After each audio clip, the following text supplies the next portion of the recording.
Doctor Baba Saheb Ambedkar open university.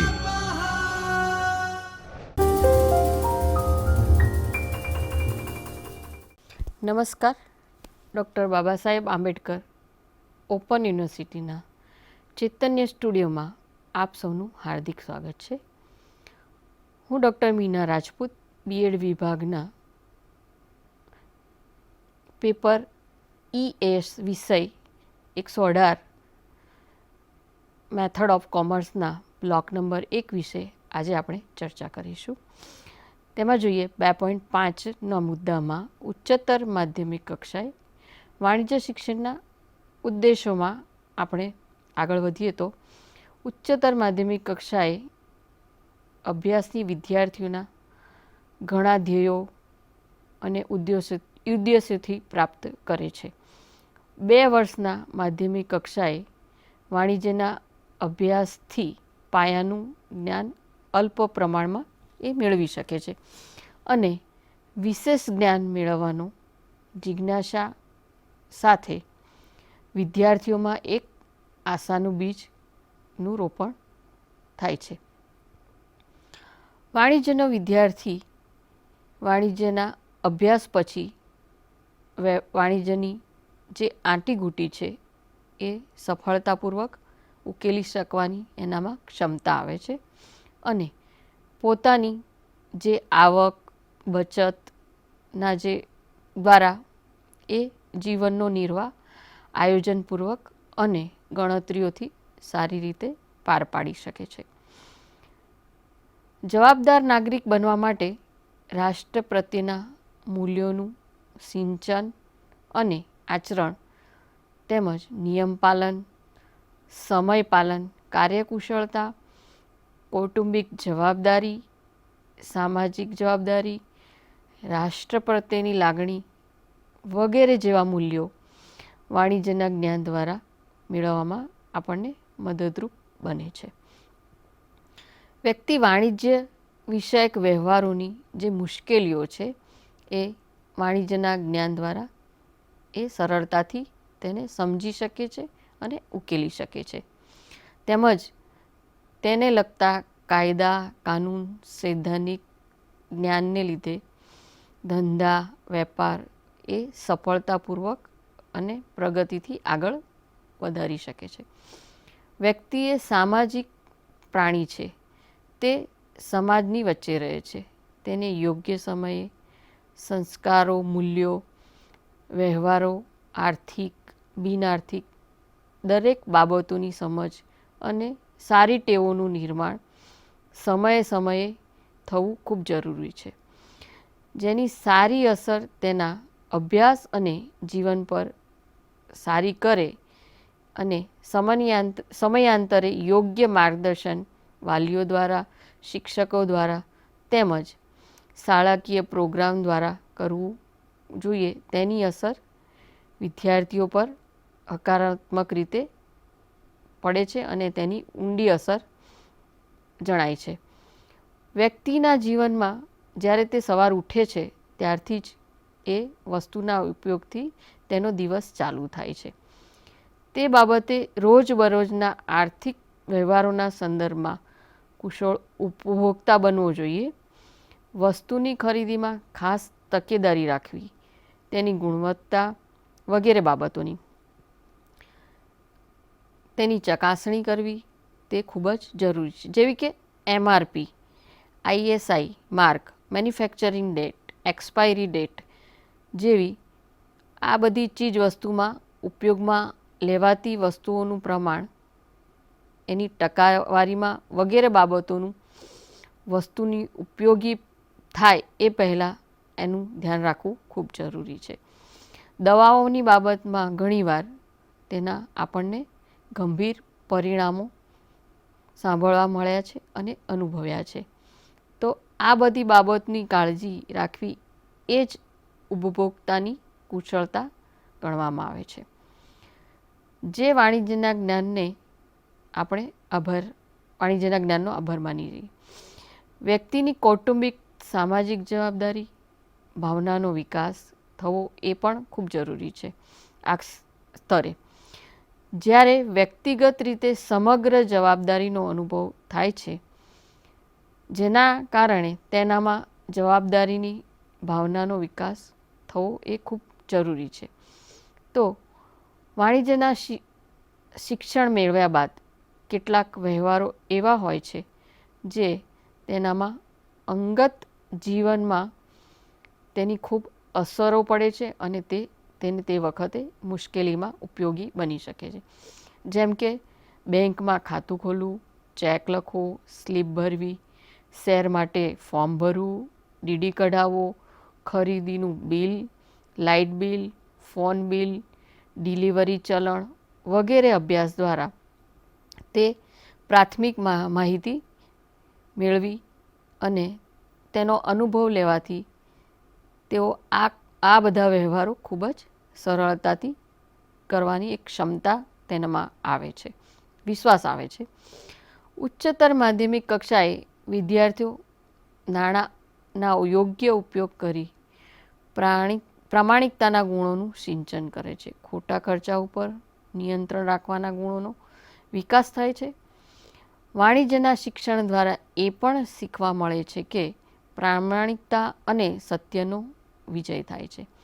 કેટલીક વાર એકવાર છેતરાયા બાદ તે જગ્યાએ ફરી જવાનું આપણે પસંદ કરતા નથી. વેપારી અપ્રામાણિકતાને લીધે પોતાના ગ્રાહકોએ ગુમાવે છે. વાણિજ્યના શિક્ષણ દ્વારા વ્યક્તિમાં ધૈર્ય, સહિષ્ણુતા, પ્રામાણિકતા, ગંભીરતા જેવા ગુણો આપણને જોવા મળે છે. દાખલા તરીકે આપણે જોઈએ કે ખરીદી માટે પ્રોવિઝન સ્ટોરમાં જઈએ ત્યારે એક સાથે ઘણા બધા ગ્રાહકો વસ્તુ લેવા માટે બૂમો પાડતા હોય છે, પરંતુ દુકાનદાર ખૂબ જ ધીરજ અને પ્રામાણિકતાથી ગુસ્સે થયા વગર ગ્રાહકોને સંતોષ આપે છે. આવા ગુણોનું સિંચન કરવા માટે વાણિજ્યના જ્ઞાનની ખૂબ જ જરૂર છે. આગળ આપણે જોઈએ 2.6માં ઉચ્ચતર માધ્યમિક કક્ષાએ વાણિજ્ય શિક્ષણના સામાન્ય હેતુ. તો સામાન્ય હેતુ એટલે શું?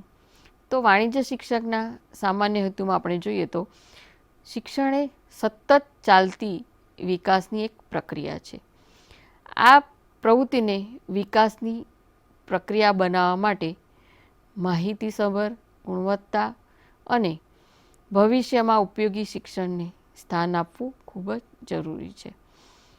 શિક્ષણના મુખ્ય હેતુઓ આપણે જોઈએ તો પહેલો હેતુ છે સામાન્ય હેતુ અને બીજો હેતુ છે વિશિષ્ટ હેતુ. તો આ બંને હેતુઓને ધ્યાને રાખીને શિક્ષણની પ્રક્રિયાને આગળ વધારવી જોઈએ. શિક્ષણમાં હેતુઓની સ્પષ્ટતા હોવાથી કાર્યની દિશા આપણે નક્કી કરી શકીએ છીએ અને તે મુખ્ય કાર્ય ગતિશીલ પણ સારી રીતે બની શકે છે. શિક્ષણને અસરકારક અને ગુણવત્તાવાળું બનાવવા માટે ચોક્કસ હેતુઓને આપણે ધ્યાનમાં રાખવા અને કાર્ય કરવું એ ખૂબ અગત્યની બાબત છે. હેતુઓ શિક્ષણ માટે માર્ગદર્શક છે. સફળ અને સાર્થક શિક્ષણ માટે નિશ્ચિત હેતુઓ હોવા જરૂરી છે. હેતુઓને આધારે જ વર્ગ વ્યવહારની સમગ્ર શિક્ષણ કાર્યની પ્રક્રિયાનું માળખું નક્કી કરવામાં આવે છે. આથી હેતુઓ નક્કી કરતી વખતે આપણે ખૂબ જ સાવચેતી અને સાવધાની રાખવી પણ એટલી જ જરૂરી છે. હેતુઓ શિક્ષણ માટે માર્ગદર્શન રૂપ છે અને તેથી જ અમેરિકામાં જે ખ્યાતનામ આપણે કેળવણીકાર જોઈએ તો એમણે કહ્યું છે કે હેતુલક્ષી શિક્ષણને મહત્ત્વ આપવાની હિમાયત, જેમાં ભારતીય શિક્ષણ સમિતિ અને યુનિવર્સિટી અનુદાન પંચે પણ તેને અમલમાં મૂકવા માટે હકારાત્મક વલણ પણ દાખવ્યું છે. વાણિજ્ય એ કલા, વિજ્ઞાન અને સામાજિક શાસ્ત્ર છે, જે આપણે સૌ જાણીએ છીએ અને સમાજની વેપાર વાણિજ્યની પ્રવૃત્તિઓ સાથે તે ખૂબ જ ગાઢ રીતે સંકળાયેલું છે. વાણિજ્ય શિક્ષણના હેતુઓ તે વિદ્યાર્થીઓ માટે નક્કી કરવા માટે તેના 4 આધાર સ્તંભનું ખૂબ જ મહત્ત્વ રહેલું છે. તો પહેલું છે વિદ્યાર્થીની વય એટલે કે એની ઉંમર, બીજું છે વિષયનું સ્વરૂપ, ત્રીજું છે વિદ્યાર્થીના ભવિષ્યને ધ્યાનમાં રાખીને તેની જરૂરિયાતો એટલે કે, ચોથું છે સમાજ અને રાષ્ટ્રની જરૂરિયાતને પણ આપણે એને ધ્યાનમાં લેવું જોઈએ.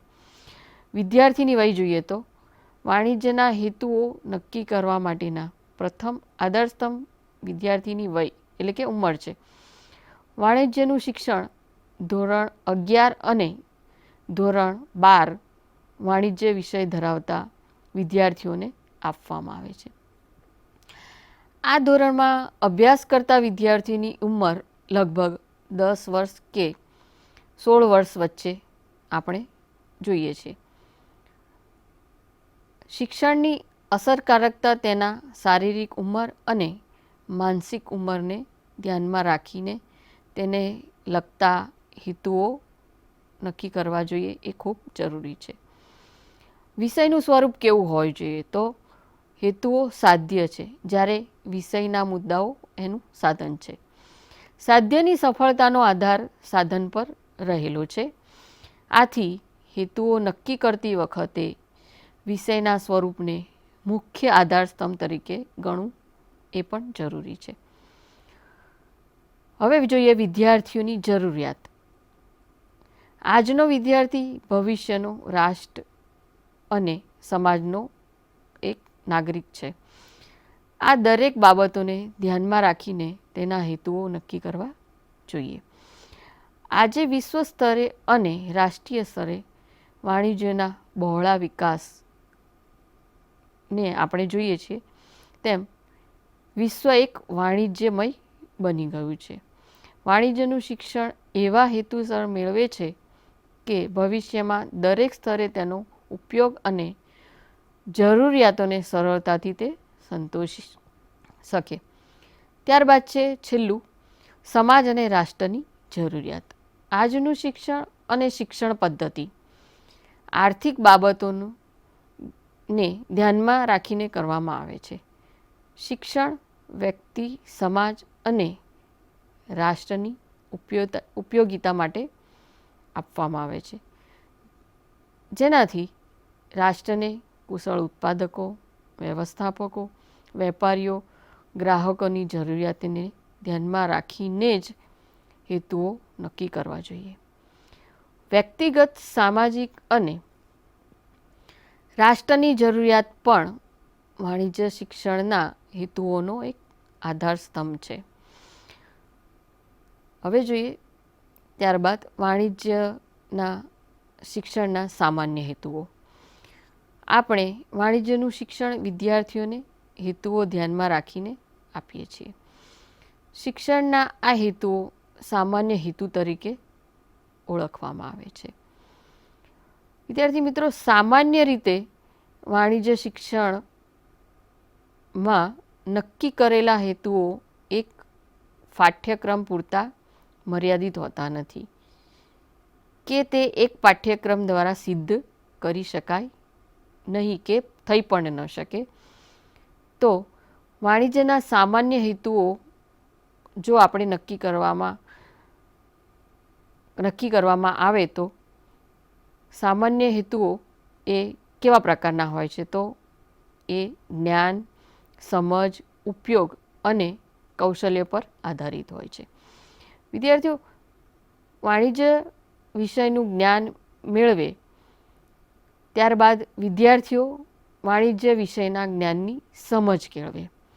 ત્યારબાદ વિદ્યાર્થીઓ વાણિજ્ય વિષયના જ્ઞાનનું વ્યવહારુ ઉપયોગની તે ક્ષમતા કેળવે. ત્યારબાદ વિદ્યાર્થીઓ વાણિજ્ય વિષયના જ્ઞાનના કૌશલ્યો કેળવે. તો આ છે 4 હેતુઓ આપણે જોયા. ત્યારબાદ છે 2.6 ઉચ્ચતર માધ્યમિક કક્ષાએ વાણિજ્ય શિક્ષણના આપણે વિશિષ્ટ હેતુ જોઈએ. તો સામાન્ય હેતુ એ પહેલો છે જ્ઞાન પ્રાપ્તિનો હેતુ. તો વાણિજ્ય શિક્ષણનો આ મૂળભૂત હેતુ છે. શિક્ષણનું દ્રષ્ટિબિંદુ બદલાયા છતાં વિદ્યાર્થીઓને વાણિજ્ય વિષયની માહિતી કે જ્ઞાન આપવાનો હેતુ દૂર કરી શકાય નહીં, કારણ કે જ્ઞાનનો હેતુ એ બીજા હેતુઓની સિદ્ધિ માટે ખૂબ જ જરૂરી છે. તેથી જ્ઞાન પ્રાપ્તિ એ સૌ પ્રથમ હેતુ તરીકે સ્થાન પામેલો છે. તો તેનો વિશિષ્ટ હેતુ શું હોઈ શકે? તો જોઈએ તો આગળ વિશિષ્ટ હેતુ વાણિજ્યના પારિભાષિક શબ્દનું તે જ્ઞાન મેળવે. દાખલા તરીકે વેપાર, ધંધો, ઉદ્યોગ, ભાગીદાર, મૂડી, પાઘડી, આડતીઓ, શેર, ડિબેન્ચર વગેરે શબ્દો વિશે એ જ્ઞાન પ્રાપ્ત કરી શકે. વાણિજ્યની શાખાઓનું જ્ઞાન મેળવે. દાખલા તરીકે વેપાર અને વેપારની સહાયક પ્રવૃત્તિઓ, સેવાઓ જેવી કે બેંક, વીમો, વાહન વ્યવહાર, સંદેશા વ્યવહાર, વખાર, આડેતિયાની જરૂરિયાતો વગેરેની માહિતી એ મેળવી શકે છે. વાણિજ્યના સત્યો અને સિદ્ધાંતનું જ્ઞાન પણ તે મેળવી શકે છે. એમાં આપણે જોઈએ તો દાખલા તરીકે વીમાનો સિદ્ધાંત, કંપનીની સ્થાપના વિધિ, શેર બદલી, વાણિજ્યના ઉદ્ભવ અને વિકાસનું જ્ઞાન તે મેળવી શકે છે. જેમાં ઉદ્ભવ અને વિકાસના કારણો, વાણિજ્યના વિકાસની બાબતોમાં રાષ્ટ્ર વચ્ચે ભિન્નતા વગેરેનો પણ પરિચય તે ખૂબ સારી રીતે મેળવી શકે છે. વાણિજ્યના ઉપયોગી સાધનનું જ્ઞાન કેવી રીતે મેળવી શકે છે? તો દાખલા તરીકે આપણે જોઈએ તો ભરતીયું, cash memo, cheque, demand draft, જમા ચિઠ્ઠી વગેરે એ આના વાણિજ્યના જ્ઞાન દ્વારા એ મેળવી શકે છે. વાણિજ્યની ઘટનાઓથી પરિચિત થાય તો કેવી રીતે થાય? દાખલા તરીકે કેવી બાબતો? આયાત વેપાર, નિકાસ વેપાર, બેંક ખાતું ખોલાવવું વગેરે બાબતોનું એ જ્ઞાન મેળવી શકે છે. વિદ્યાર્થીઓ વાણિજ્યની વિવિધ પદ્ધતિઓનું જ્ઞાન મેળવે, એટલે કે બેંક ભાગીદારીની પેઢી, કંપની વગેરેનો એ પરિચય મેળવી શકે. એના પરથી અપેક્ષિત પરિવર્તન તેના કેવા હોઈ શકે? તો વાણિજ્યના જ્ઞાન પ્રાપ્તિનો હેતુ સિદ્ધ થયા બાદ વિદ્યાર્થીઓમાં પરિવર્તન આવે તેવી અપેક્ષાઓ રાખવામાં આવે છે. તો વાણિજ્ય પારિભાષિક શબ્દોની યાદી તેના પરથી તે તૈયાર કરી શકશે. વાણિજ્ય પારિભાષિક શબ્દોના અર્થ અને વ્યાખ્યા પણ આપી શકશે. વાણિજ્યના વિવિધ સિદ્ધાંતો, કાયદા અને કરાર વિશે જણાવી શકશે. વાણિજ્યની વિવિધ સહાયક સેવાઓના નામ જણાવી શકશે. વાણિજ્ય ઉદ્ભવ અને વિકાસના કારણો જણાવી શકશે. વાણિજ્ય વિષયક સાધનોના નામ પણ એ જણાવી શકશે. વાણિજ્ય વિષયક ઉપયોગી સાધનોની ઉપયોગી અને અગત્યતાનું વર્ણન કરી શકશે. હવે એમાં બીજો સામાન્ય હેતુ જોઈએ તો બીજો સામાન્ય હેતુ છે વિદ્યાર્થીઓએ વાણિજ્યની જે બાબતોનું જ્ઞાન મેળવ્યું છે તે બાબતોની સમજ પણ કેળવવાની છે. તો તે બાબતે જોઈએ તો તેથી આ હેતુ જ્ઞાનના હેતુની સાથે ખૂબ સારી રીતે સંકળાયેલો છે. આ સમજના હેતુઓ વિશિષ્ટ હેતુઓ નીચે મુજબ આગળ જોઈએ તો વિશિષ્ટ હેતુઓ જોઈએ તો ઉપરોક્ત હેતુના વિશિષ્ટ હેતુઓ પ્રમાણે વિદ્યાર્થીઓ પ્રવૃત્તિ કરી શકશે. કેવી પ્રવૃત્તિ કરશે? તો જોઈએ આગળ વાણિજ્યના પારિભાષિક શબ્દોની સમજ કેળવે. તો કયા કયા શબ્દો? કાર્ટેલ્સ, આસામી આળતીઓ વગેરે જેવા. વાણિજ્યના સત્યો અને સિદ્ધાંતોની સમજ કેળવે. વાણિજ્યની જુદી જુદી શાખાઓની સમજ પણ તે કેળવે. વાણિજ્યના ઉદ્ભવ અને વિકાસના કારણોની સમજ કેળવે. ત્યારબાદ વાણિજ્યના ઉપયોગી સાધનોની સમજ કેળવે. વાણિજ્યની ઘટનાઓની માનવ જીવન પર અસરોને સમજે. વાણિજ્ય કાર્યપદ્ધતિઓ જેવી કે કંપનીની સ્થાપના વિધિ, વિજ્ઞાપન પત્ર બહાર પાડવું વગેરેની સમજ કેળવે. તેના પરથી એના અપેક્ષિત વર્તન પરિવર્તન કેવા છે તે આપણે જોઈએ. વાણિજ્યના જ્ઞાનની સમજના હેતુઓ સિદ્ધ થયા બાદ વિદ્યાર્થીઓમાં આપણે કેવા વર્તન પરિવર્તન આવે છે તેવી અપેક્ષાઓ રાખવામાં આવે છે.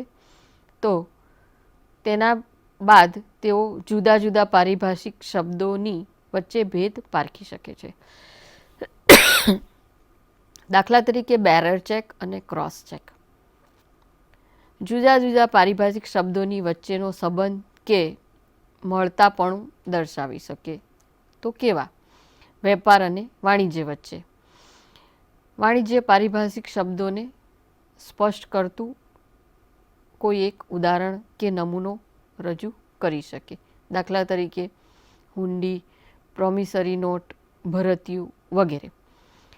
વાણિજ્ય વિષયક સમસ્યાઓની સમીક્ષા કરી તેનો ઉકેલ આપી શકે. વાણિજ્ય વિષયક બાબતોની ધારણા કરી શકે, જેવી કે તેજી અને મંદી. વાણિજ્યના વિષય વસ્તુની રજૂઆતમાં રહેવા પામતી ભૂલો તે સુધારી શકે. હવે ત્રીજો સામાન્ય હેતુ છે જ્ઞાનના ઉપયોગનો હેતુ. આ હેતુ પાયામાં વાણિજ્યનો જ્ઞાન પ્રાપ્તિનો અને સમજનો હેતુ રહેલો છે.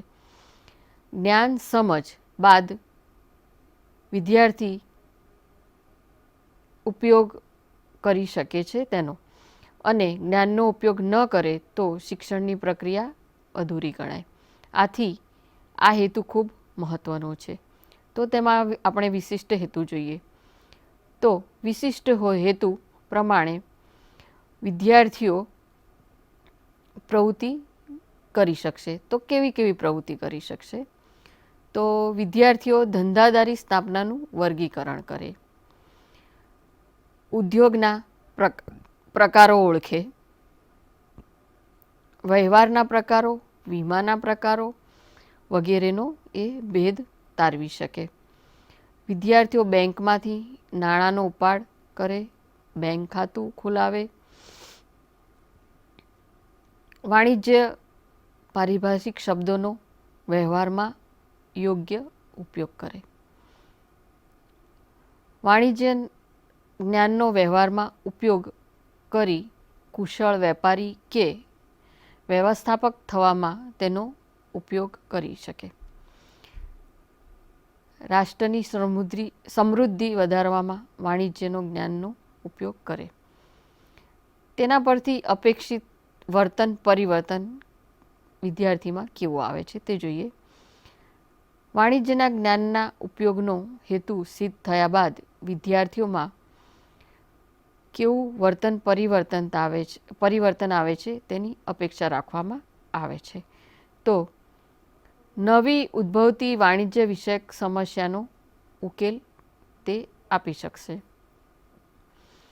વાણિજ્ય બાબતનું વિશ્લેષણ કરી શકે. વેપારને સહાયક સેવાઓનો એ મહત્તમ ઉપયોગ કરી વેપાર વાણિજ્યનો વિકાસ કરી શકે છે. સારા વેપારી કે કુશળ વ્યવસ્થાપક બનવા માટેની જરૂરી લાયકાતો સૂચવી શકે છે અને યોગ્ય લાયકાતો પ્રાપ્ત કરી શકે છે. વાણિજ્ય વિષયક ઘટના બનાવવાના કારણો રજૂ કરી શકે છે. વાણિજ્યના જ્ઞાનનો સૈદ્ધાંતિક ઉપયોગ કરી રાષ્ટ્રની કલ્યાણલક્ષી વ્યવસ્થા સૂચવી શકે છે. વાણિજ્ય પારિભાષિક શબ્દોનો વ્યવહારમાં ઉપયોગ કરી શકે છે. વ્યવહારના પ્રકારો તેમજ ઉદ્યોગના પ્રકારો ઓળખી તેમજ ભેદ પણ તેના પરથી તારવી શકે છે. બેંક સાથેના વ્યવહારો જેવા કે ખાતું ખોલાવવું, નાણાંનો ઉપાડ કરવો વગેરે બાબતેની દરેક પ્રક્રિયાઓ એ કરી શકે છે. હવે જોઈએ છેલ્લો સામાન્ય હેતુ, કૌશલ્યનો ઉપયોગ. વાણિજ્યનું સાચું જ્ઞાન પ્રાપ્ત કરવા વિદ્યાર્થીઓ કેટલાક કૌશલ્યો હસ્તગત કરે તે ખૂબ જ જરૂરી છે.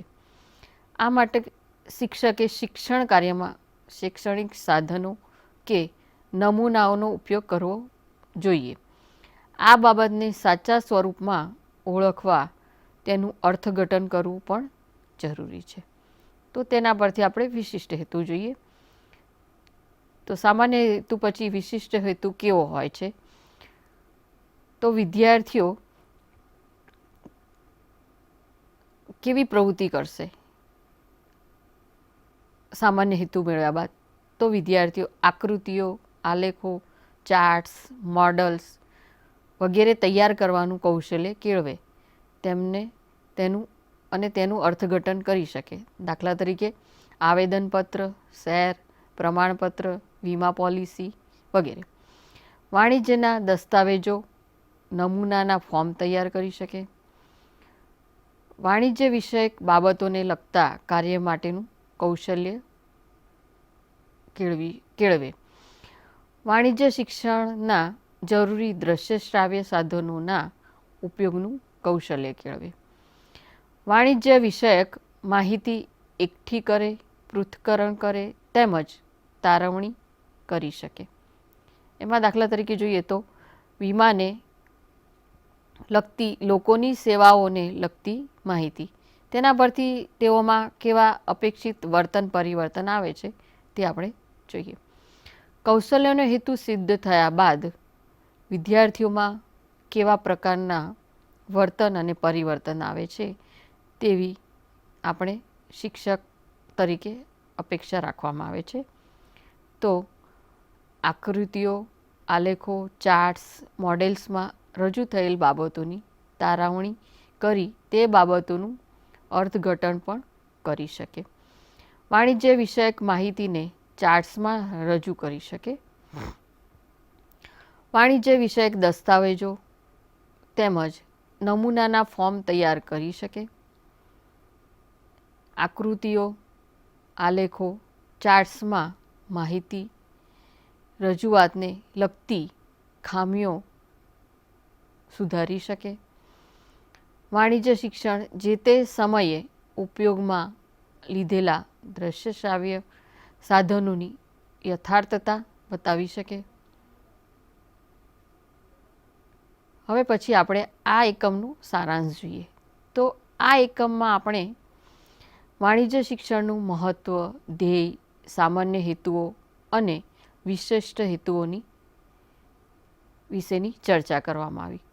આ એકમમાં માધ્યમિક અને ઉચ્ચતર માધ્યમિક કક્ષાએ સામાન્ય હેતુ અને વિશિષ્ટ હેતુઓના અધ્યાપન દરમિયાન વિદ્યાર્થીઓમાં થતા વર્તન પરિવર્તન તેને આપણે ઉદાહરણ સાથે સમજવામાં આવ્યા. તેમજ વર્ગખંડમાં તેના ઉપયોગની બાબતોની રજૂઆત પણ આપણે સમજ્યા. ત્યારબાદ આપણે સ્વાધ્યાય જોઈએ. તો પહેલો પ્રશ્ન છે, માધ્યમિક કક્ષાએ વાણિજ્ય શિક્ષણનું મહત્ત્વ આપણે આ શીખ્યા બાદ સમજાવી શકીએ છીએ. બીજું છે, માધ્યમિક કક્ષાએ વાણિજ્ય શિક્ષણના ધ્યેયોની સમજ આપણે સમજ્યા. એના પરથી દરેક ધ્યેય વિશે આપણે ટૂંકમાં સમજ આપી શકીએ છીએ અને ઉદાહરણ સાથે પણ સમજાવી શકીએ. ત્રીજો પ્રશ્ન, માધ્યમિક વાણિજ્ય કક્ષાએ સામાન્ય હેતુઓ, વિશિષ્ટ હેતુઓ વચ્ચેનો ભેદ સમજાવશો. તો સામાન્ય હેતુ અને વિશિષ્ટ હેતુ વચ્ચે જે ભેદ રહેલો છે તે સમજીશું. ચોથું છે, વાણિજ્ય શિક્ષણમાં જીવન વ્યવહાર અને અન્ય વિવિધ બાબતો સમજવામાં કઈ રીતે આપણને ઉપયોગી બની શકે છે તે સમજાવવાની છે. પાંચમો છે, માધ્યમિક કક્ષાએ વાણિજ્ય શિક્ષણ સામાન્ય હેતુઓ અને વિશિષ્ટ હેતુઓના જ્ઞાન અને સમજના આપણે બે હેતુઓ જણાવવાના છે. તો વિદ્યાર્થી મિત્રો, આજે આપણે 2.5 ઉચ્ચતર માધ્યમિક કક્ષાએ વાણિજ્ય શિક્ષણના ઉદ્દેશો વિશે સમજ્યા. તો હવે આપણે ફરી મળીશું નવા વિષય સાથે. ધન્યવાદ. स्वाध्यायः परमः